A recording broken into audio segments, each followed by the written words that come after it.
Hey, everybody. Good evening. Good Wednesday evening. Today is March 25th, 2026. It is 8:04 on your PM dial. This is LHG. I'm coming in tonight with my bro Hamlet, the broski. Frederick, how are you, sir? What's going on? How are you doing? It's been a while. It's been a I long know, time. right? It Yeah. has. We use the tag team. Always has some really great topics, especially when it comes to building a non-antagonistic dialogue uh, atmosphere for men and Mm, women to just really share their hearts about how they feel about things. And when I posted that post, I knew it was going to be a little controversial, but sometimes it's good to have that one-on-one, not face to face, but voice to voice, at least tonight, to kind of gain understanding on where we are coming from in our different perspectives. And one thing you and I have always been able to do, even if we didn't necessarily agree, we will always have mutual respect for each other's feelings and each other's stance on whatever topic it is. yes. And I thank you. Always. I thank you for that because, as you can see in social media, there's always this us against them, y'all against us Mm, type of approach when it comes to how we talk about relationships. And I, without trying to say too many names, I don't want to disrespect anyone who isn't living. But I have to say, the late Kevin Samuels, although he had some things that were decent to say, I just personally saw his approach as being a little harsh in terms of how he talked to women and how he made women feel. But on the other hand, some of the points he made about how we present ourselves, what we're looking for, how sometimes our expectations are unrealistic. I agree. I agree. But this whole us against y'all, this whole tit for tat, competition, I'm over all of that. At this point, at 50, what I want after being divorced now for almost 2 years, rebuilding my life, I want to have an understanding. I think it's Escape that has a song. What I need from you is understanding. If we can start right mm, there, I think that is a good place to build. So I want to get your take on what we're going to do tonight as we flow. We didn't come in here with any tenants, but I want to nope. create some as we talk because we're going to come back to this. This is going to be Hmm. kind of a ongoing series. I started doing the Talks with My Brothers series about a year ago with you, Nicole C. I had a few of you all come through and kind of just sit down with me and hear my heart and I hear y'all heart. And then I found that some of my thought processes concerning dating were kind of off because y'all was like, that's not how we do. That ain't how that works. So I want to reignite that because I was way off, bro. Because I don't even remember. Particularly, I was like, okay, we go on a date. A man buys me dinner, 2 chicken wings and a Coke, whatever. Hey, we go together. You was like, sis, no, we just bought you a meal and we're not exclusive because of 2 chicken wings. No, that's a no. Yeah. Yeah, But in man. my head, bro, I'm like, oh, we in this. Yeah, man. Yeah, man. I mean, But it I just believe kind of shows that we think differently, right? Don't we? we do most definitely think differently, and I have to agree with you about the adversarial nature of how these podcasts, so a lot of these podcast platforms present relationships, especially between black men and black women. It's Mm. it's adversarial. I won't even say adversarial to a fault. It's just adversarial for no reason for it to be Mm. adversarial. Why? Why? And I said this before. It, can we get back to respecting each other? Can we get back to honoring each other? Can we get to that point Wow. to where we can to where respect and honor means something. Can we get back to that? I mean, can we get back to just understanding where each of us is, not as just man, not just black men and black women, but as human beings? Because I think when it comes to that, I think we forget the human aspect of all of it. That's good. I think you just gave me my first 3 tenets: respect, honor, and humanity. So if we can agree that no matter what we disagree on, and I'm not just talking about romantic relationships, some of this is going to align with just a relationship, period, a friendship, a coworker, a marriage, whatever. We miss the whole concept of relating. And how are we relating when we don't have mutual respect? We don't honor each other for who we are, which means for the experiences we bring to the table. And then the humanity part is we're not gonna agree on everything. Nope. I mean, you might find someone who's close, like, man, we got a lot of commonalities, but we are individuals, bro. Yeah, man.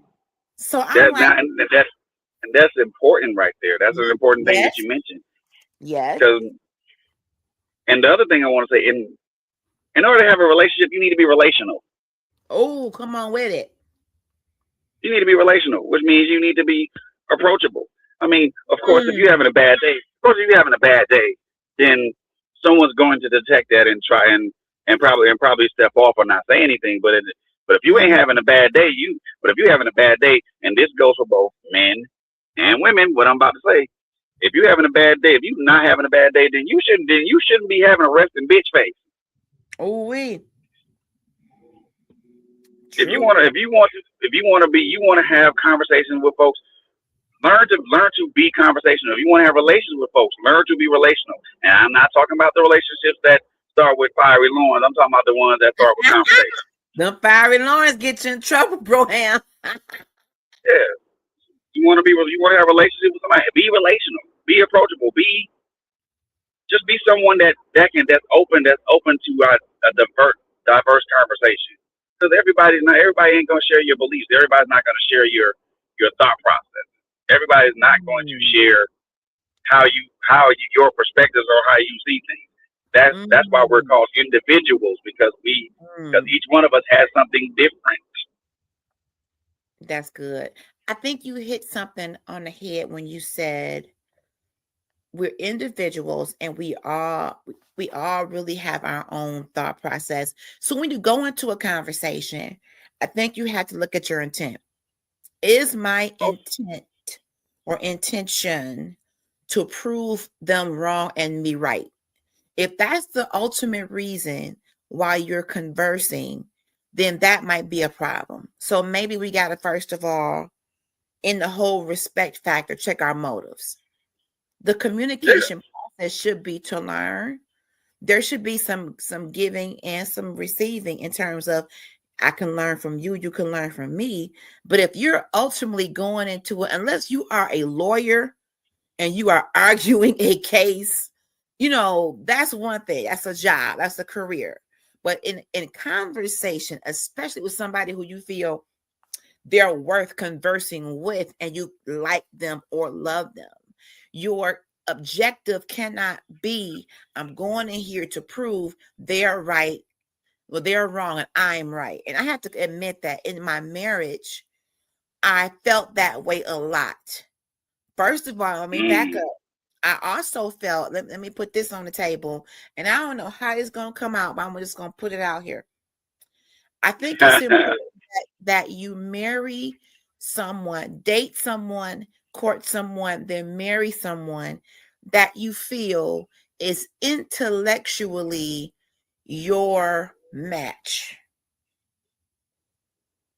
And I say that because if you don't, and you go into it with thinking you're intellectually higher than them, I think every conversation is going to be more like a child and a parent, or a teacher and a student. You got to stop settling for people who you don't even necessarily like. That's the problem for me. Because many of us, for women, we just say, oh, well, he'll do. I mean, he checks some of the boxes. Everything else, I'll just deal with. Nope. That doesn't work. If that person don't check all the boxes,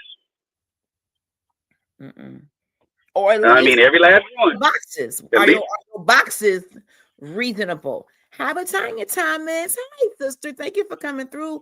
What are your boxes, and are they aligned? And my pastor said that he had to give his boxes over to God. Am I even looking for the right stuff? And then you know what? Even when that, to add to even amplify that particular point, which of your boxes are not which boxes that you have are non-negotiable? Oh, yeah. What's next? And see, and this is the thing. This is another thing, and I'm learning this as number one, being married. Number one, right? And then also being in a relationship with being in a relationship. You have to figure out what's negotiable and what's non-negotiable. Okay. That has to be put on the table immediately. Now, I won't say immediately, but I need to know what your non-negotiables are. You need to know what my non-negotiables are. You need to know what I'm willing to negotiate on, and you need to know what I need to know what you're willing to negotiate on. Those things don't have to necessarily line up.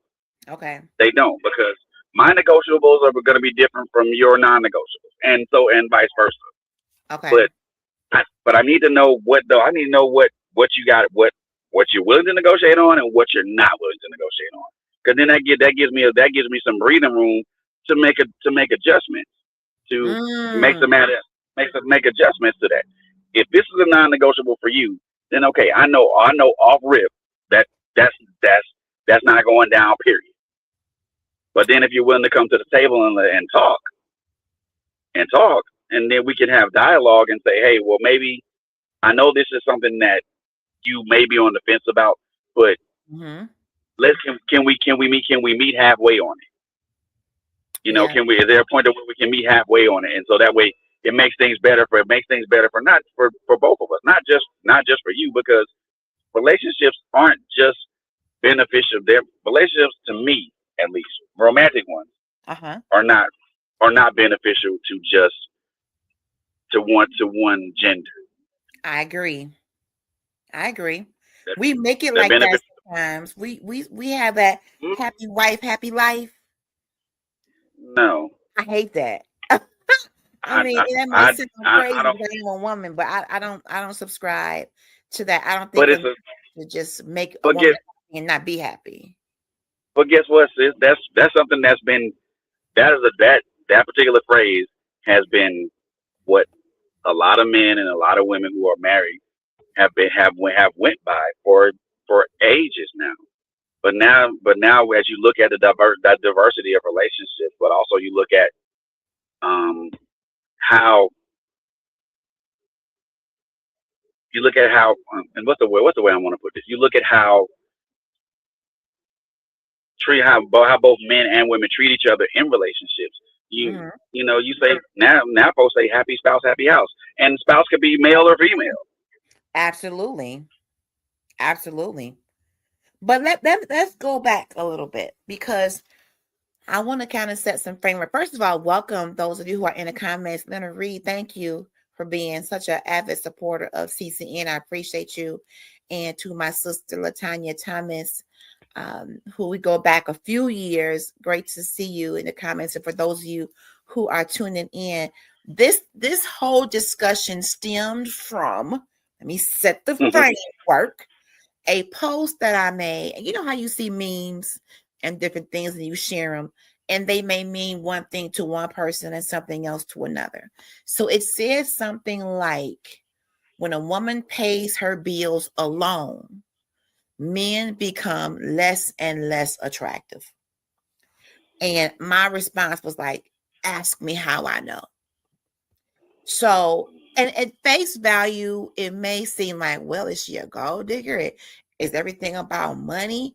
But the key parts of that statement a woman paying her bills alone. Now, if you are single, you should be paying your bills alone. You are not married. It is not a man's job while you are dating to pay your bills. Now, if he just wants to be a kind gentleman, and say, well, you know, honey, I would love to, let me handle your cell phone bill this month. Let me grab the light bill this month. You know, thank you very much. But I have never been the kind of woman to ask a man for anything. I work every day to cover my adult expenses. Okay. That's right. That's one thing.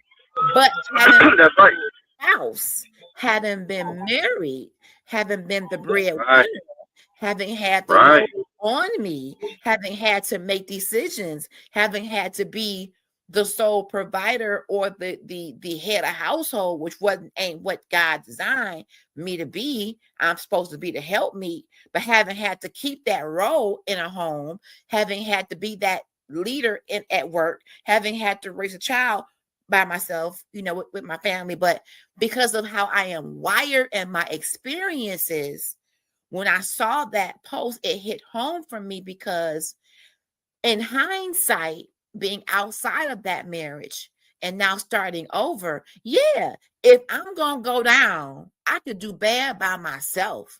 Now, of course, you may hit a rough spot. People can be millionaires, get married, and end up broke because life happened, COVID happened, sickness happened, whatever. And yes, your vows are sickness and health, richer or poorer. But coming from what I have endured, having someone pretty much tell you what you want me to do, it has hardened me, if I can be very transparent, brother. Very transparent. It has hardened me. It has made me cautious. It has made me side eye. So it's like, bruh, if I gotta struggle and do everything, and I'm looking at you and you ain't even trying to help in a relationship, because again, if we're just dating, it ain't his job or my job to take care of each other's finances. But it does make a man less attractive if he ain't even coming with a game plan or even showing me he got his own stuff tight, bro. Yeah, I get it. Does that make sense? I get that. It does. Now to kind of put a counter out there. Okay. Counterpoint. One, and with this, you mentioned it already. Being a single person, not living by yourself, you are responsible for 100% of you. What and where my disagreement came in is that and I mentioned it in a post that I made. So this is the post that I made, and I'm not going to say it verbatim. I'm going to paraphrase, and it was kind of a counter to what you had mentioned. So if we're in a relationship, right, there are going to be what I consider shared responsibility, shared risk. Both of us are in this relationship to build together, so we're both going to assume responsibility and risk. Whatever those responsibilities can be, whatever has been outlined in that relationship, whatever the guideline is in that relationship. The risk, however, are pretty much going to be the same thing because we're both taking the same risk: monetary risk, emotional risk, time risk, mental health risk. All these are risks. And my thing was like, okay, so if I'm taking more risk than you are, then we're not building. That's asinine. And if I gotta build a house, then I'm gonna live in it by myself. Okay. So I hear that. And the thing, and again, I do not agree. I do to a certain extent. I do agree with what the gist of what the post is. But there are also certain aspects to that. Because what's the exception and what's the rule?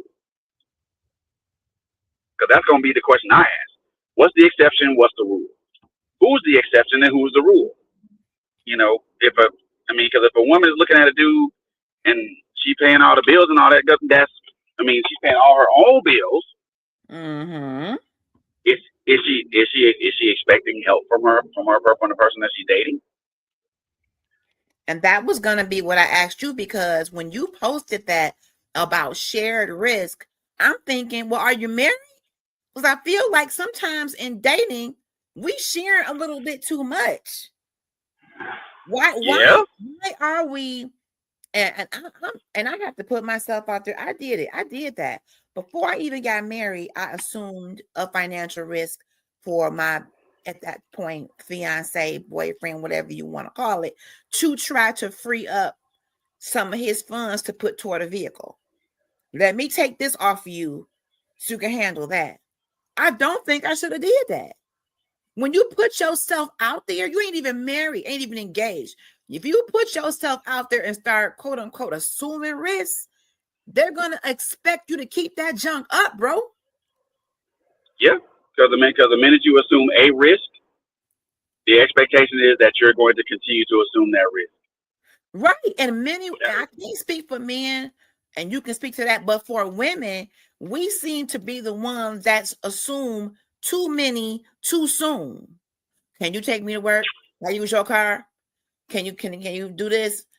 And now in my case, he didn't ask.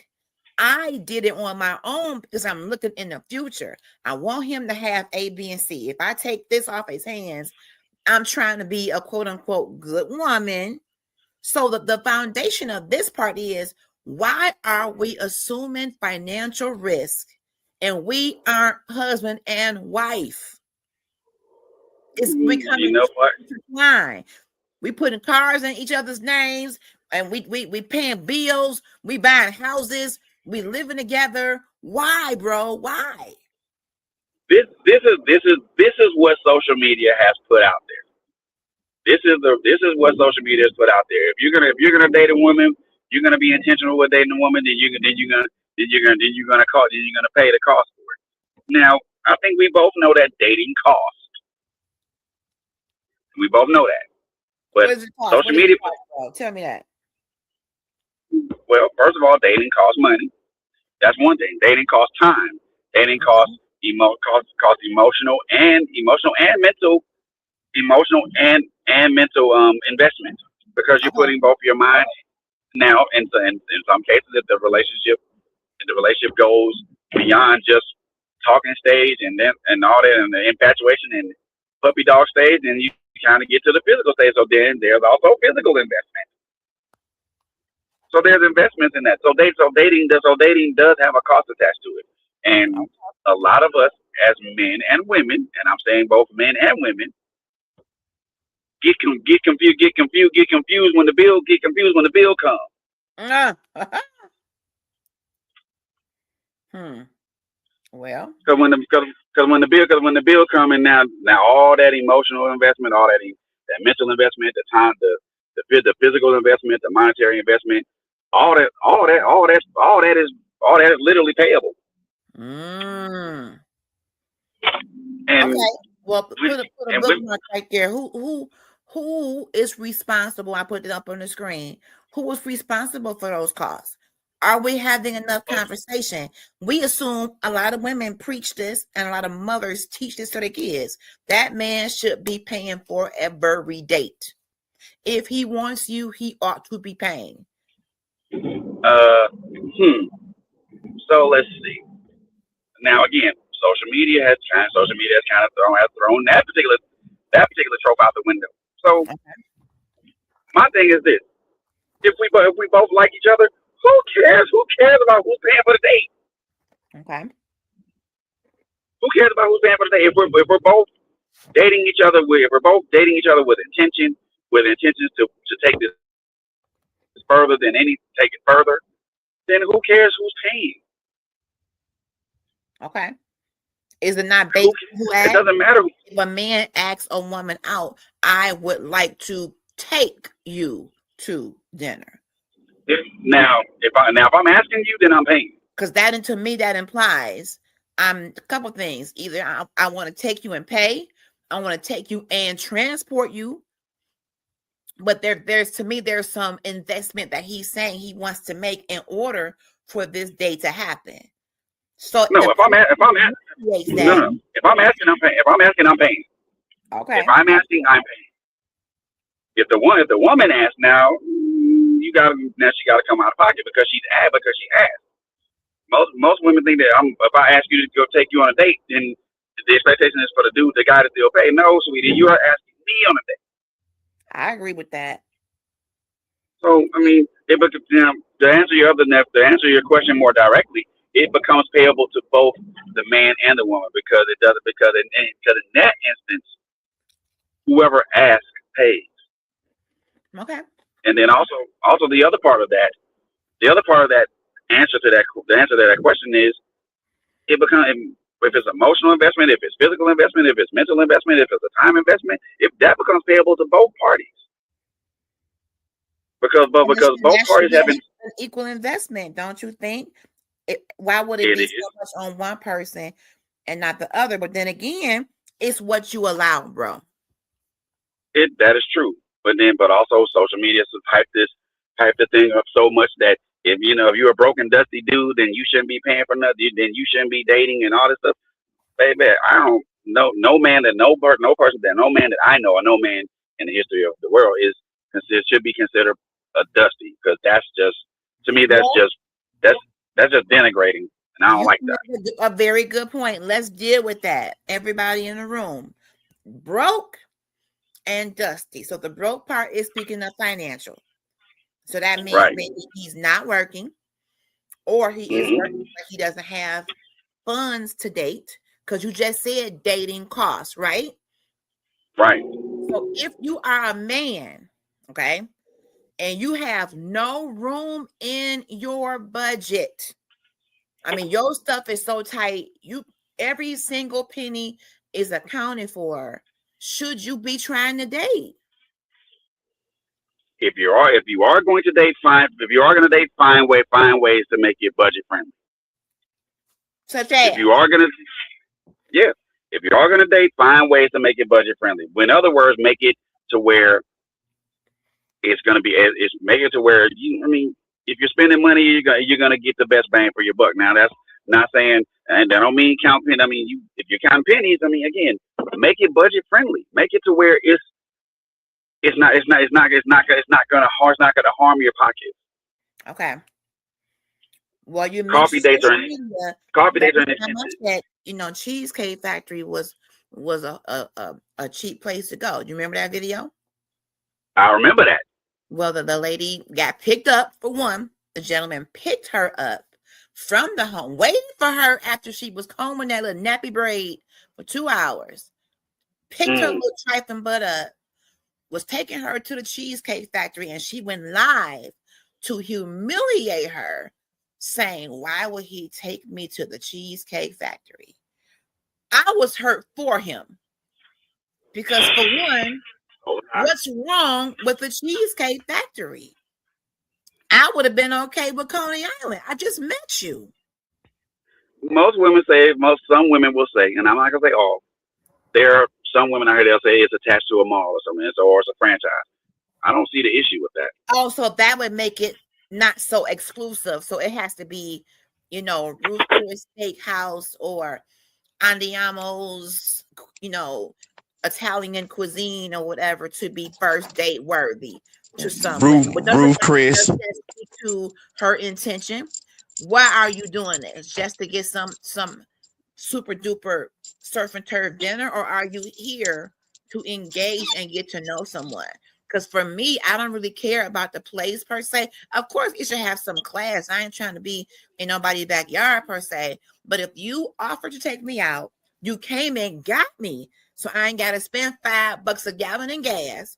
Waited for me while I got ready. That's a whole other conversation. Don't have folks waiting on you. I would have pulled off after 5 minutes. And then you're going to shade him because he went to the Cheesecake Factory, which is a very nice restaurant, to be honest. So to your point, budget-free dating. If you know you are a working man, well, let me go back. If you are unemployed, if you are a man that does not have a job, should your focus be on dating right now if you're not even making anything at all? Well, I think that's where the slippery slope comes in, Uh-huh. because I do believe that everybody thinks that, that they're able to date. People think that they're able to date, and then they're able to date. But if you're and again, being unemployed, well, I mean, I mean, the focus is to try to get yourself up, get your money up, and get everything Ah, right with yourself. So dating might not be a thing, might not be the thing for you to do at the moment. However, again, the thing with social media, again, say they everybody says that, okay, it shouldn't matter if you don't have any money or not, you should still be able to date. well, My hard stop is this: if I know if I'm not employed, I'm not looking to do any of that crap at the moment. okay. I'm trying to get money. I'm trying to get money.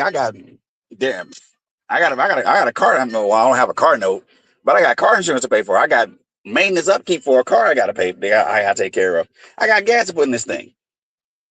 Right. Dating, yeah, that's kind of sort of going to be a non thing for this guy. Well, let's talk about that, because you made a point and you said, in essence, everybody should be able to date. And I put the question about if the person's unemployed, does not have a home of their own, has minimal independence, meaning he's not taking care of his own bills, meaning he depends on someone else for shelter, meaning he doesn't have a vehicle to get around. Should he be dating, or she? And here's the concern, because if you do, and a woman takes that on, guess who's going to be asked to take the person on the dates? Her. Guess who's going to be going to have to pay? Her. So as a woman who has tried to say, you know what, I don't want to say I don't want to date him because he's in a tough spot. I see the keyword potential, so I'm going to give it a shot. The problem with that was everything was on me. He had no money to pay. He had no car to get there. So, and I not too long ago asked a man, do you think this should even be your focus right now? Because right now you can't even take care of you. Yeah, And that's the I key. I agree. don't want nothing from you. When I'm dating somebody, I don't want anything but your time and your honesty and your attention. I'm looking to see how well you take care of you, sir. So if all the necessities of life, living, your housing, driving a car, insurances to keep that car on the road legally, medical insurance to keep you healthy, the basic necessities of adult living. If you don't have the majority of those, should your focus be trying to attach yourself to someone else? Because the problem with that is it looks like you are trying to use them as an escape. Mr. Reed says the guy is responsible for a date unless a woman knows his situation and doesn't mind helping out from time to time. Very good point, Mr. Reed. But that goes back to conversation. Because keep in mind, let's define what dating is. We're not in a relationship per se. We are in the course of, or in the process of, gathering data to determine if Sorry it's about that. that's okay. When you are dating somebody, and it goes back to defining these different stages, you're going out to have conversation to even determine if this person is compatible to go to another date, and then another, and then eventually exclusivity. So to your point, Mr. Reed, the conversation would go something like, hey, would be great for us to be able to have lunch. Now, of course, if he says, I want to take you, he got it. But if it's an open conversation, and maybe he's in between checks that week, and she says, well, I get paid this week. How about just grabbing a 2 for $25 at Applebee's and let's just kick it? And she don't mind doing that. Okay. However, ladies, be careful. Because that 2 for 25 is different, bro. You may be expected to do that depending on that man. Now, if he come back and say, you know what, next time it's on me, and I mean that, and he holds to that, then you may be okay. Mr. Reed says, what if the person is on a fixed income and let you know firsthand his or her situation? Then it's up to the individual that you are knowing to make that decision. Agreed. And you should be open and honest. If you are on a fixed income, ain't we all on a fixed income in essence? Yep. Anyway. But whether you are disabled, whether you only get paid once a month, whether you living off a lawsuit, whatever the case may be, whether you got a job that don't pay a whole lot, however fixed your income is, I think some transparency in, I want to take you out. I'm not rich, but I have budgeted a certain amount so we can go have a good dinner. And maybe we can share the load and alternate. I'm not opposed to that. Now, if the man can afford and pop that Amex card every time, pop, I ain't gonna stop him. But let's be honest about the world we live in today. The average person in our community or any community doesn't have an Amex card with an unlimited supply. Yep. And they may be on disability. Go ahead, bro. And the other thing, they may not have that much. They may not have that much disposable income. Right. But that goes back to being honest. Maybe you ought to make, like Mr. Reed said, if that person says, let me put this out here, I do have an income. It is fixed. My bills take up maybe the majority of that. However, the other part of that, Mr. Reed, is if you approaching me because you out here on the market, prepare your budget for dating. Mm-hmm. Okay, if you want somebody in your life, no matter how fixed it is, if you are saying to the world, hey, young world, I want a lady. I want somebody in my life. I want a friend. Even if we just kick it and go to the movies and go to dinner and chit chat, I am ready to embark upon a relationship. As my brother said, it's going to cost. Yep. If you're going to do this, it's going to cost, because it's not fair to a lady for her to have to always pull out her debit card. It's not fair, in my opinion, if the man always has to, but I want to see if you're willing. If every time the bill comes, you backing up, or every time it's time to pay for the movie or the popcorn, you backing up, I'm going to side by you. Not pay for the movie, you can't get the popcorn. I pay for the movie, you can't get dinner. That's how I look at it, bro. I look at it the same way. I do look at it the same way. I do. But that post saying you gotta do everything, why are you here? That's true. That's kind of how I felt. That's kind of how I felt. If I'm always pulling my debit card out, always got to pick you up, always got to invest, and nothing is coming back my way, then you are less and less attractive to me. Real talk. See, and this is the point I was gonna get to. Certain aspects in dating we get it. Unfortunately, it gets uneven. That's why I said shared risk. That was shared risk and shared responsibility. Sometimes, and like you just mentioned, sometimes as a woman, you're pulling out your wallet, you pulling out your card all the time for dates, and then sometimes as men, we do the same thing. We pull out our card all the time for the dates that we're taking the people that we care, the people that we're trying to date with intention on.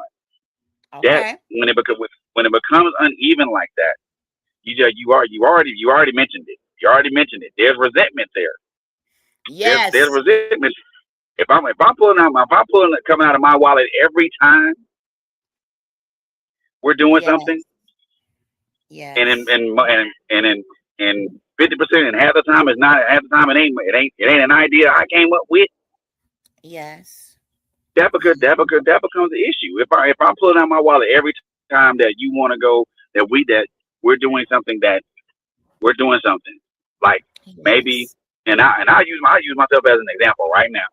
There was a young lady I was thinking, I mean, kicking down money for like these little staycations and stuff like that, things of that nature. But then there's nothing reciprocal coming back from that. Dating, ladies and gentlemen, boys and girls, children of all ages. Dating requires reciprocity. Oh, indeed. If you are not going to be reciprocal, and I don't mean reciprocal as in the physical part of it, if you're not being reciprocal by doing the same thing or at least showing some form of gratitude, it makes everything else just seem really just not even worth it. And I'm going to say this from my own personal experience.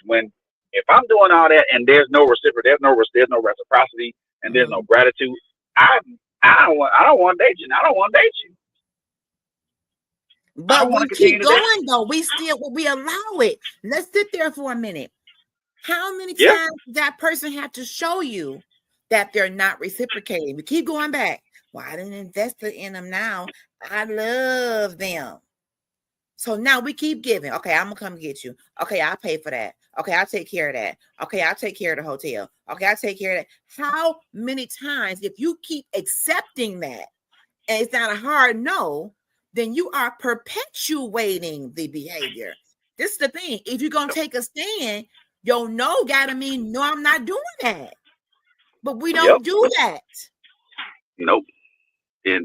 We don't. And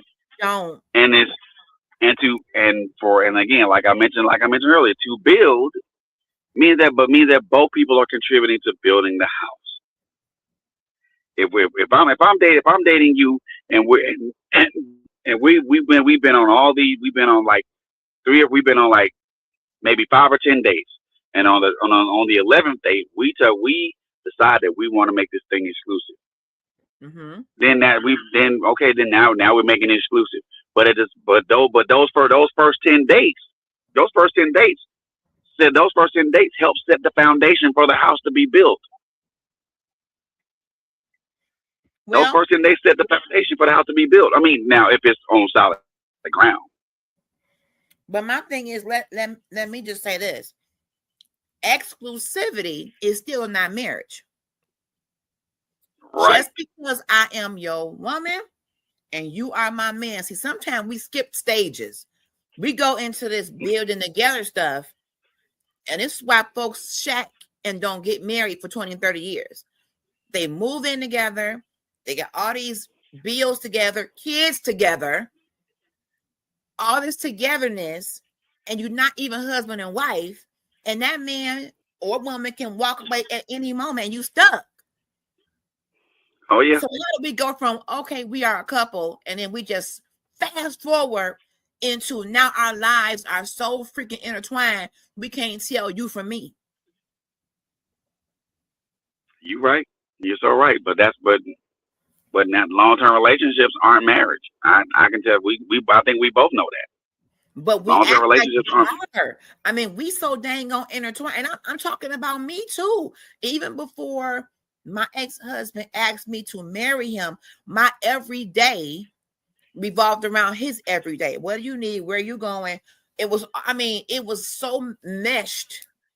Yes, I saw a future with him at that time, but we built this expectation and this framework that I was the backbone, even when I wasn't even carrying his name. And we got to slow freaking down. And again, that's another slippery slope there. That's another slippery slope. One that a lot of people end up falling on. That what you just mentioned is the sword that a lot of us fall on. Ooh wee. And we end up getting impaled, and we don't know why we impaled. No, you Yes. know why you impaled you. And this is not to say that. And what I'm about to say is not is. And ladies and gentlemen, boys and girls, this is not to say that you should not intermesh your life with someone that you're exclusively dating. You can, you should. However, there To should a be a hard point. there should be a hard limit on how much Yes. how much you're intermeshing your life with that person. Yes. We immerse ourselves, many of us. And let me just go back. For one of the major reasons that I wanted to be married so bad was to have that immersion. I got tired of dating people where I felt so disconnected from their day to day. I felt like an afterthought or a booty call or an ornament on a Christmas tree, as opposed to someone that was a part of their life. And Kim, Kem, has that song, Share My Life, Baby. And you Yep. should be able to share it to a point. When you're not married, it's still you, your bills, your life. Yes, you should be talking to each other and good morning, checking on you, and how are you? And there could be some kind of help with something. That's okay to a point. But we get so immersed. I know for me as a woman, I took on everything for him. And guess what? I did it with a smile because I thought that was my job. I am wife material. I'm wifey material. So I got to be out showing him that I can bring the bacon, fry it, slice it, dice it, make bacon bits, whatever.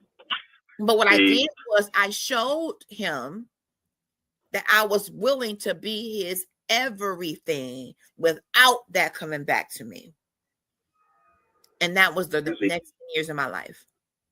We want the title. We see this is oof. You hit another point, and this is we want the title without the commitment. I want you to be my wife, but I don't want you to commit. I don't want you to commit to the wife thing. I was giving all that, and my godmother would tell me, "Stop giving a man wifely privileges, and he's not your husband." Yeah. What incentive would it be to marry you if you already giving him the milk and you the cow? You out here already getting everything. You're living together, rolling over on him when you get ready. You're paying his bills. You do everything, But I thought that was what one was supposed to do to prove to him that she is worthy of being his wife. My framework, my mindset was off. But see, in the same instance, in the same breath, the man got to prove to you that he's her husband, that he's husband material, right, or that he's worthy of being your husband. Correct. This goes both ways. This is not unilateral. This is bilateral. It goes both ways. Right. If I'm dating you to marry you, to be with the intent to marry you, I gotta prove to you that I'm capable of being your husband. And you have to prove that you're capable of you being my wife.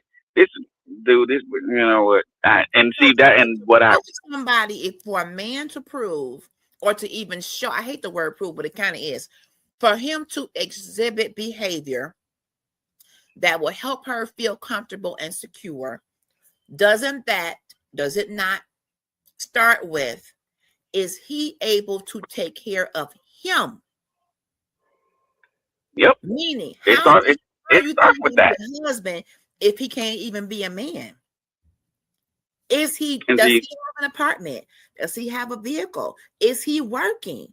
Does he have insurance? Is he secure in his own finances before you try to put a family on him? And I think certain things I won't say certain things. And for me, this is the touch point for me. Mm-hmm. And it kind of goes back to what you said just a moment ago. The touch point for me is that, and I probably said this in a couple of forums before. And well, this is I'll ask them. It's a question that I've asked, and I asked the woman this. I said, hey, sister, are you a man? Do you know what that is? Do you even have you walked in those shoes? And she'll say no. Then you have no idea what a man is unless you've seen your father operating that. Okay. And trust me, sis, that's not a dig on you. It's just it's not a dig on you, but it speaks to the tropes that social media and all these relationship gurus throw out here at us, men and women, and expect us to throw those same tropes out at each other. Well, I hear you ain't a man, huh? You walked in my shoes, man. You walked in my shoes, ma'am. There was no way I could ever say that. Tell a woman that you're not a woman. I ain't never lived my life as a woman. Okay. I walked in these 53 years. I walked in the shoes of a male. I've never walked in the shoes of a woman, so I have no idea what it's like to be a woman. I have a general idea. Right. I have a general idea because I have four kids, and I watched all of them give birth to these kids, my children. So right. I have a general idea what that means, what a woman is, but okay. I don't have the whole picture. And like I said, it's not a dig on you, but it's these social media tropes that throw these things out here to us. Yeah. And some women and some men will use those same tropes and tactics to denigrate somebody or make somebody feel like they're less than, especially if that person is doing everything that they can. You know, I do agree with you, and I do agree with you on the aspect of the simple fact is, you know, are you a functioning adult? Are you a functioning male or female? Are you 100% responsible for yourself? Can you take care of yourself without anyone's assistance? I mean, if that's the case, then okay, then you pass one of the criteria for dating. The other criteria would be, are you mentally and emotionally stable? Are you dealing with trauma? Are you dealing with traumas from past? Are you dealing with traumas from your past? Everybody has traumas. Everybody has something that they're dealing with from a past experience or a past experience in their life. It's how you move in that matters. Are you moving forward in that? Are you healing? Are you healed, or are you in the process of healing? Those factors matter too. The other thing is, are you, like we mentioned earlier, are you conversational? Are you able to sit down and have a conversation, without it being adversarial? Can we agree to disagree? Right. Can I tell you something? Can I tell you things? Can we have a conversation and speak on things and it not be, well, it's me versus you and we're not going to agree on that? No. All these things I won't say all these things are required, but these are needed for us to and I say black men and black women because we're the ones a lot of these social media things speak to. We have to first, like I mentioned earlier, we have to get back to the simple fact of understanding, number one, who we are as individuals. I agree. To the point of understanding who we are as individuals, and then get to the point of where we can respect and love each other with kindness and deference, and honor each other with the same kindness and the same deference. And then also, like the third tenet you mentioned, humanity. Don't look at me as just a black man or a black woman. Look at me as a human being too. I am a human being before I was a black man. That's right. I agree, bro. I agree. Look at me in that sense. And if you look at me in that sense, I promise you, I will look at you in the same regard. Because if we're going to relate to each other, we're gonna engage into these relationships. We're engaged into a relationship to where it's going to lead to to you walking down the aisle and both of us saying I do. We gotta be relational to each other. We gotta learn. The thing with this is the thing that irritates the crap out of me. And I'm gonna say this, and it's gonna sound controversial, and I'm probably gonna get a lot of flack for this, but I'm gonna say it anyway. We as black men and black women, we have no earthly idea of how to understand each other. The gap between us is so large that the gap between us is so large that even with a megaphone, even with a megaphone and a whole bunch of speakers and a microphone, neither one of us can hear each other. How can I understand you how can I ever understand you how can I ever get to know you if I don't understand you? You can't. How can I get to know your thoughts, your fears, your what makes you happy, what makes you sad, what are you afraid of if you are unwilling to tell me what that is. Right. And then me being the person who's asking, being receptive to that and accepting that without judgment. Yes. We got a couple of comments. Leonard says that's a great question for the women to answer. Which question was that, Leonard, that you want women to answer? He says social media can be a blessing and a curse. That's what is killing the dating scene. Yes, it is. And that's why when I posted that, I knew that I may get mixed emotions because it's just one meme. And depending on how it hits you, you may disagree or not. But that's why I wanted to do this. That's why I wanted to have a conversation with my brother. And we're going to have more with not just Fred, but I'm going to invite some of my brothers to get that male perspective, because you can look at a comment on social media and have an opinion of a person, but you don't know what they've been through. You don't know where they've been. You don't know what has hurt them, who has hurt them, that has led to how they feel. And I believe in love. I believe in marriage. I don't talk down about either one. It's because my marriage didn't work. I know where I went wrong. I know what red flags I allowed to just go over my head. And I've had to learn from that. But also my love for me has had to increase, so I don't settle for anything less than what I believe is God's best for me.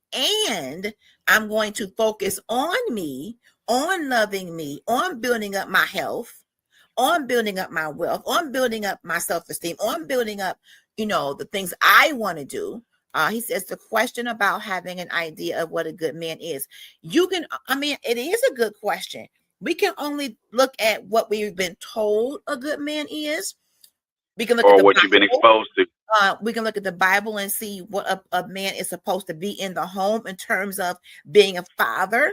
There's scripture on that. Being a husband, there's scripture on that. What you're told, but what the movies show you. How you see that is going to come from whatever your experiences are. But if you haven't had those experiences, who knows where that's coming from? And to elaborate even more on that, the idea of what a good man is wholly subjective. Yeah. It is wholly subjective. It is not objective. Now there's some objectivity in it because the Bible does give definitions of what clear definitions of what that is and what that looks like. But to any individual, it is wholly subjective. Agreed. It is very much wholly subjective because what you think a good man is will be different. Is what LSG's definition of a good man could be different from any other woman's definition of a good man. And that is the thing. Subjectivity makes this a difficult question to add. It doesn't make it a difficult question to answer, but it makes it a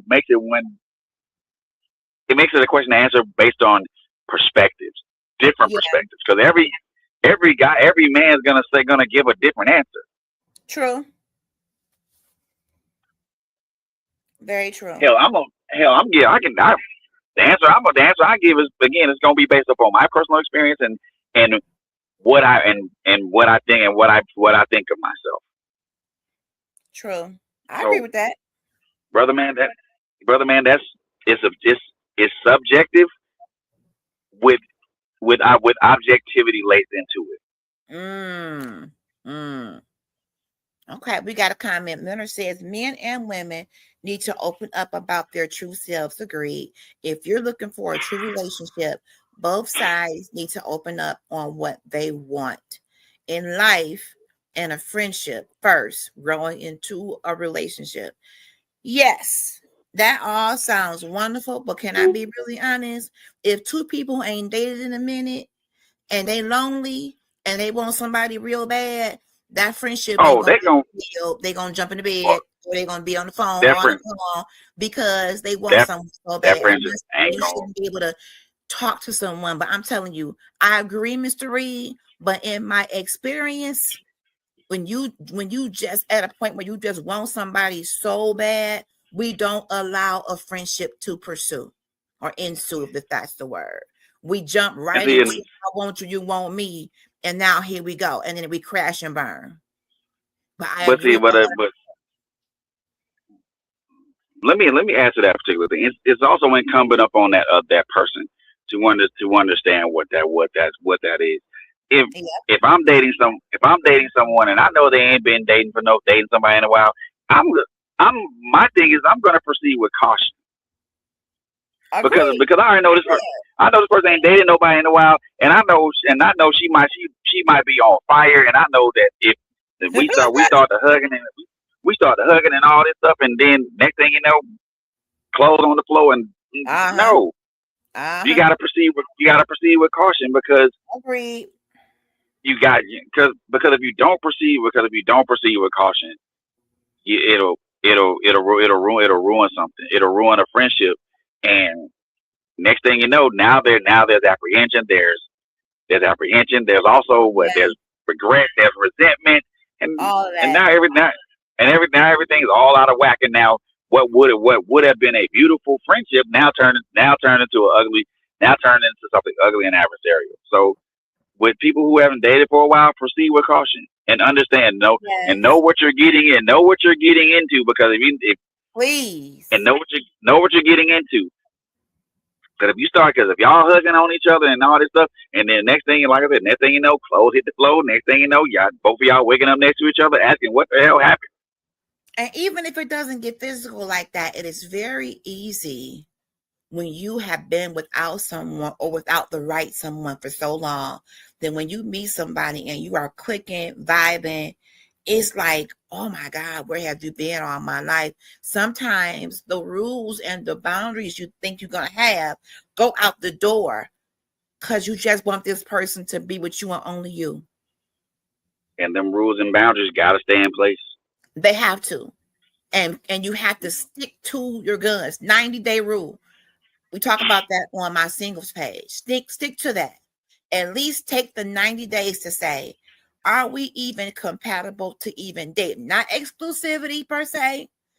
Can we even take this 90 days to talk, get to know each other, go outside, go to dinner, go to a movie, walk around at the Riverwalk to create a friendship, a foundation? Now, sometimes it seems like it's so, this has got to be God. The birds are singing and the trees are swaying in the breeze. The violins is playing. Oh my God, I'm in love. Been there. And I'm not saying you can't be in love like that. I believe in love at first sight. It could happen. But in the meantime, in the real world, in 2026, give yourself that time to see, am I just blinded by what I want so bad and so desperately that I'm moving faster than I should? And age, you got to slow it down.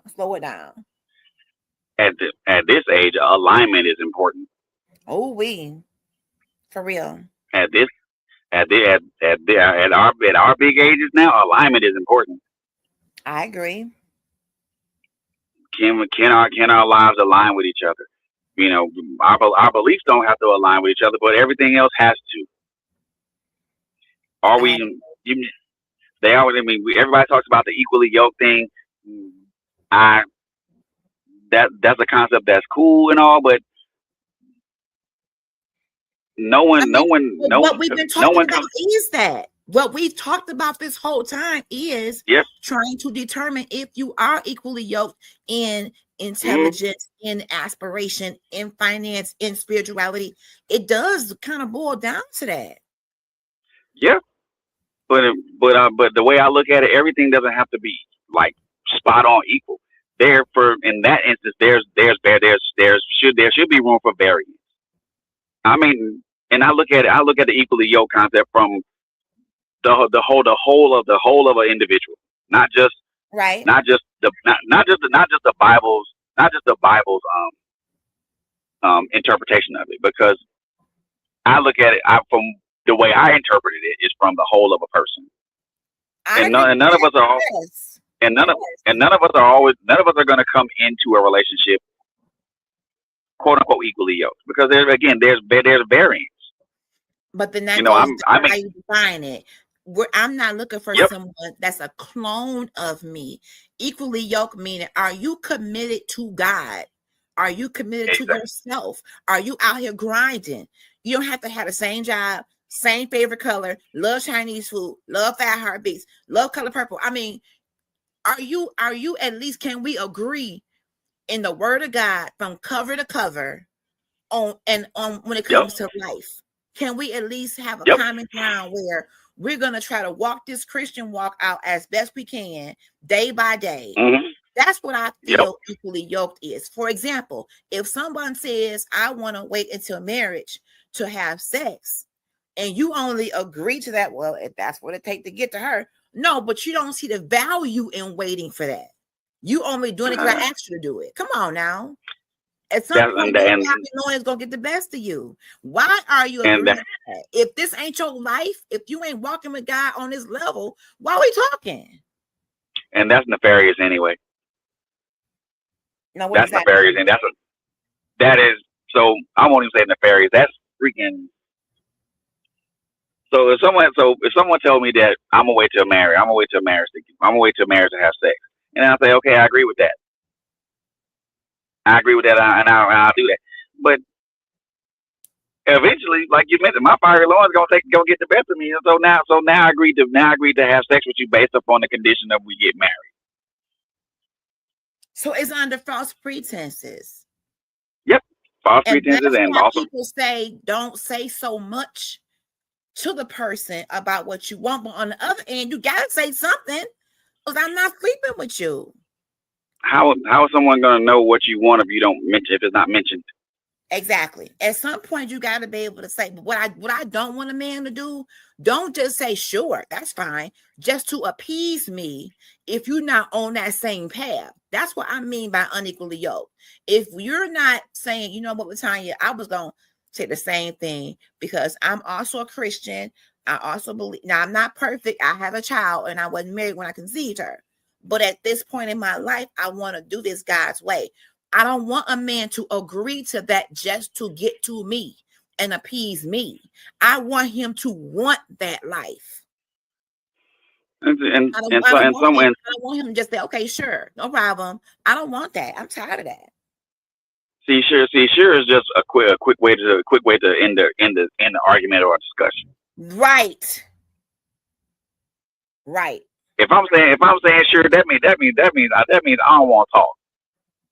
Right. This conversation is over. And the more you talk, you see who real and who not. The more you talk and be around each other about what you want and about what you're gonna do and what you're not gonna do, you'll see. You'll trust me. Stuff will start coming up in conversation that'll make you be like, oh, where that come from? Yeah.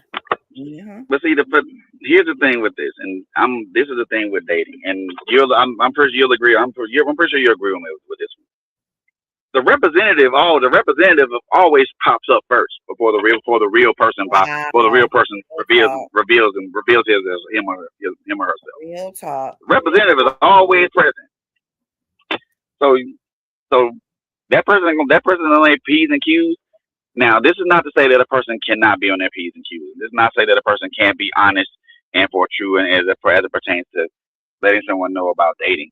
But in some cases, the representative is always going to be the one that's going to be displayed. That's going to be on front and center. And that's why you got to give yourself time, because we putting that representative out there. Everybody's saying all the right things and doing all the right things, and it's so perfect. You got to, and not that it won't be good and you wait on the shoe to drop, but you got to be honest. You don't know this person. Nope. And they can seem to be everything you ever wanted, but let it grow organically. Get to know them on a friendship level. It's so easy to fast forward when you're feeling good about it. Oh, this is just perfect. Oh, I get it. Been there. You miss important context when you fast forward. Yeah. Well, let me get out of here, bro. I got to get ready for bed. I got an early morning. Thank you. We're going to do part 2. Thank all of you for kicking it with us. We're going to do this again because I think this is the context we need to have amongst men and women concerning relating with each other to have a cohesive relationship. And a lot of it's going to start with self. Get you together before you want to jump, in the bandwagon with somebody. Before you want to with somebody. Get you together. Let's get ourselves self-sufficient. Get our health together, get our money right, do some traveling, see the world, have some options. Yeah, man. Before we just start honing in and want to ride off in the sunset so fast. But bro, I thank you for kicking in with me. I will see you all Sunday night at 7. Dr. C is doing her show on Eastside She Rose. And we're gonna have a really good time. You got any announcements, bro? What you got going on? Friday, premiering at 7 o'clock on Spotify. This is part 3. It's part 3 of my series that I did on a game called Titanfall. It's the conclusion of it. Conclusion of the series. So I was talking about why the game still feels modern after all this time and everything like that. Now next Friday, I'm starting a new series on Spotify. This series talks about African American representation in video games. Okay. Part 1 is talking about the pioneers, the vanguards, and the pathfinders. I'm also going to include. I'm also going to talk about how certain aspects of Black culture has been injected into video games. Whether that's music, whether that's dance, whether that's art, whether that's even clothing and style. So that's gonna be a 3-part series. So tune into that one because I think a lot of people I do believe that a lot of people don't understand how important it is, how important representation matters. Okay. Sounds good. All right, everybody. I bid you farewell. Have a good night. Be safe. And stay tuned, subscribe on YouTube and follow on Facebook. I appreciate the dialogue, brother. We'll get ready for part 2. Good night, everybody. Yes, ma'am. Deuces. Let's go.